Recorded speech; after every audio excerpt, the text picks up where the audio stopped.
अब जो है ना अपन सोचेंगे सुरेश की जगह देवेंद्र आ गए, तो देवेंद्र को जोड़ने के लिए रमेश को जो है 1 नंबर मिलेगा, सुरेश को जो है 0.15 मिलेगा, और सिराज साहिल को 0.1 मिलेगा, और मैथिली शरण गुप्त को 0.5 मिलेगा। इसके बाद के लेवल के नंबर नहीं है।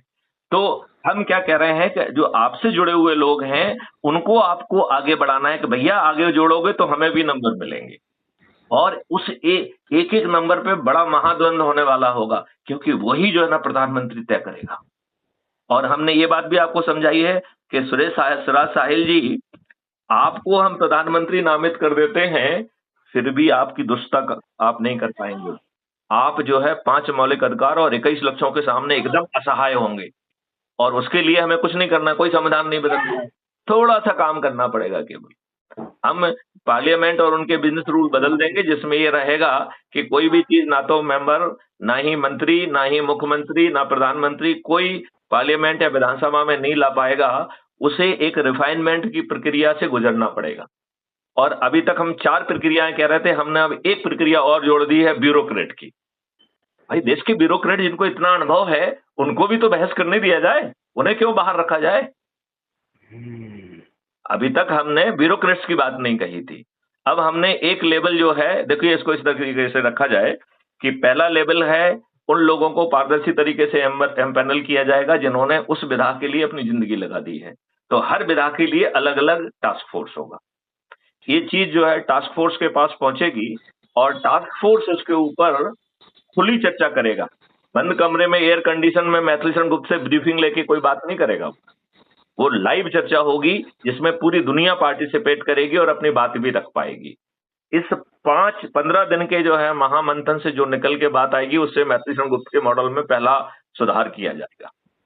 फिर आप जैसे बहुत सारे एक्सपर्ट्स हैं जिन्होंने किताबें लिखी हैं, पत्रकारिता किया है, ये किया है, उनका भी ट्रांसपेरेंट तरीके से एक्सपर्ट्स का एम्पैनलमेंट होगा हर विधा के लिए, क्योंकि एक व्यक्ति 25 विधाओं को नहीं रिप्रेजेंट करेगा। तो जिसकी एक्सपर्टाइज जिसमें है, उसको जो है ना एक्सपर्ट को उस विधा के लिए एक्सपर्ट होगा, और दूसरे लेवल पे वो चीज जो रिफाइंड चीज है वो एक्सपर्ट के पास पहुंचेगी।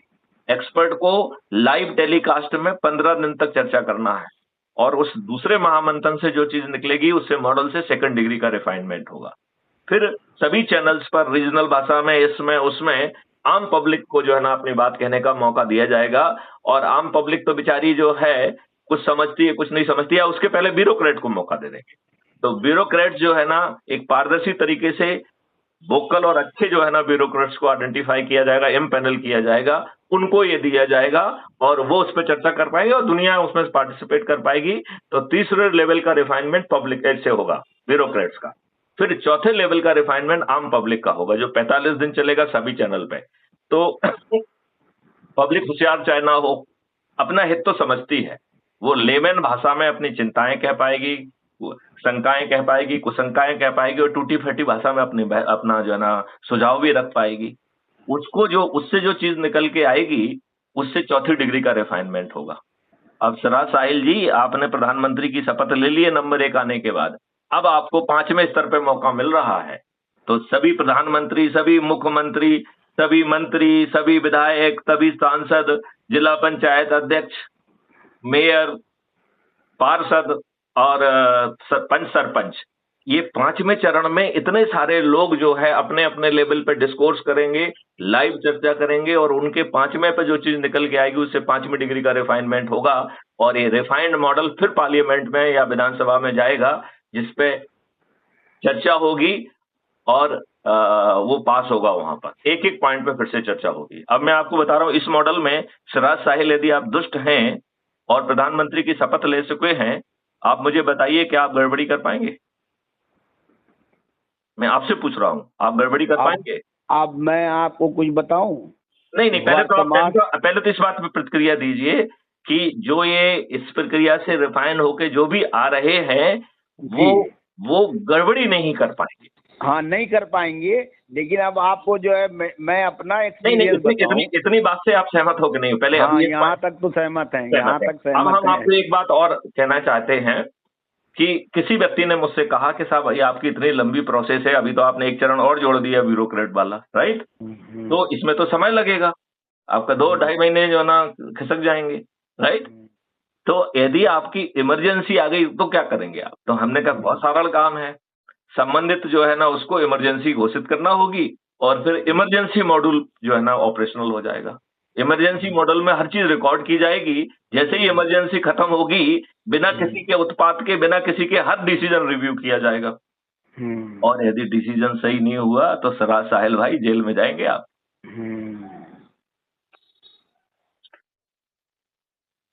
समझ रहे हैं आप? जी। अब आप जो बात कहना चाहते थे, आप प्लीज रखिए अपनी बात। अब मैं पहली बात तो ये कहना चाह रहा हूँ कि अभी जो है दिल्ली के उपराज्यपाल जो है वीके सक्सेना साहब ने एक आदेश जारी किया है कि पुलिस अधिकारी अपने थाने में ही बैठ के कोर्ट की प्रोसीडिंग में पार्टिसिपेट कर सकते हैं। उसको लेके दिल्ली के लोअर कोर्ट के, डिस्ट्रिक्ट कोर्ट के वकील हड़ताल पे हैं। आपके हिसाब से क्या पुलिस वालों को थाने में बैठे बैठे कोर्ट की हेयरिंग में परमिशन दे देनी चाहिए? वकील पहले शुद्ध दुष्ट हैं, अपने लाभ के लिए जी रहे हैं, ये लंबी चौड़ी फीस ले रहे हैं, ये देश के हितैषी नहीं है। पहली बात तो मैं बिल्कुल एक जनरल रिमार्क करना चाहता हूं। और फिर बात आप कह रहे हैं कि पुलिस वालों की, मैं तो कह रहा हूं कि जज महोदय भी कोर्ट में नहीं आएंगे, उनका घर ही कोर्ट होगा। इसी को हम डिस्ट्रीब्यूटेड वीडियो बेस्ड ट्रायल कह रहे हैं जी। और इसमें जो है 21 टेक्नोलॉजी का यूज करके फरियादी से लेके हर किसी को रेवेन्यू स्ट्रीम बांटते हुए, और वो भी अच्छी खासी रेवेन्यू स्ट्रीम बांटते हुए, 5,000 से लेके 1 करोड़ तक की रेवेन्यू स्ट्रीम बांटेंगे। और जितना बांटेंगे उससे मल्टीप्लाई करके, दो से मल्टीप्लाई करके जो है ना वो अपराधी से वसूल होगा। तो आज जो अपराधी को अपराध करने का इंसेंटिव है, आप बताइए, वो सब इंसेंटिव खत्म हो गए। 45 दिन में उसका जेल में जाला चढ़ना है। मजिस्ट्रेट जो है ना फाइन पे जो है ना वो नहीं देगा। मजिस्ट्रेट जो है पनिशमेंट केवल हर सेक्शन वाइज देगा, वो कॉन्करेंट जो है ना सजा चलाने का हकदार नहीं होगा।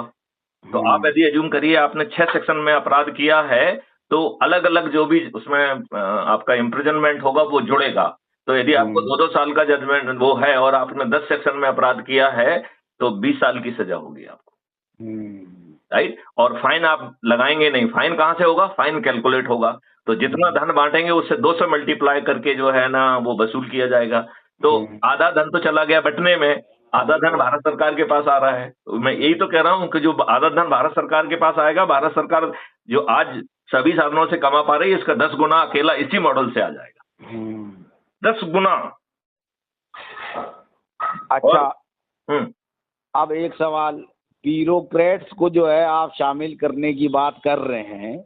नहीं, मुझे अभी लगा ये बात कि जिन्हें ग्राउंड अनुभव है और हम उनके कंडक्ट रूल भी बदल रहे हैं। नहीं, मैं एक सवाल यहाँ पे करना चाह रहा हूँ अपने अनुभव से। ब्यूरोक्रेट्स जो है हमारे देश के, आप अपने आप को ना लीजिएगा उसमें, ब्यूरोक्रेट्स जो है 98-99% दुष्ट और भ्रष्ट हैं।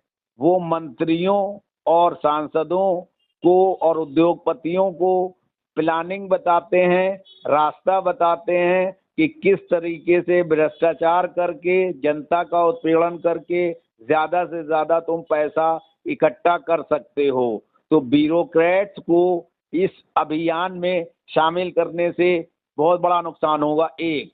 दूसरा, जो लोग देश में 4 स्तंभ हैं, पत्रकारिता, पहला स्तंभ है विधायिका, न्यायपालिका, कार्यपालिका और पत्रकारिता।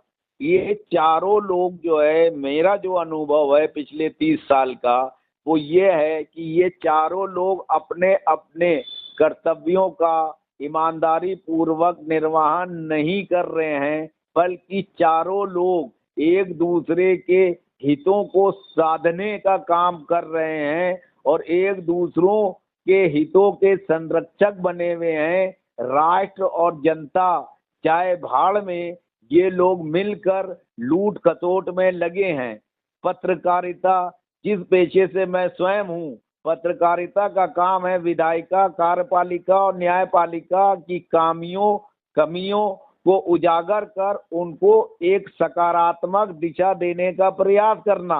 लेकिन हमारे देश के पत्रकार, नेताओं यानी कि विधायिका, कार्यपालिका और न्यायपालिका को कुछ सुझाव देने के बजाय उनकी चमचागिरी, चाटुकारिता में लगे रहते हैं और उन लोगों से अन्यथा लाभ प्राप्त करते रहते हैं।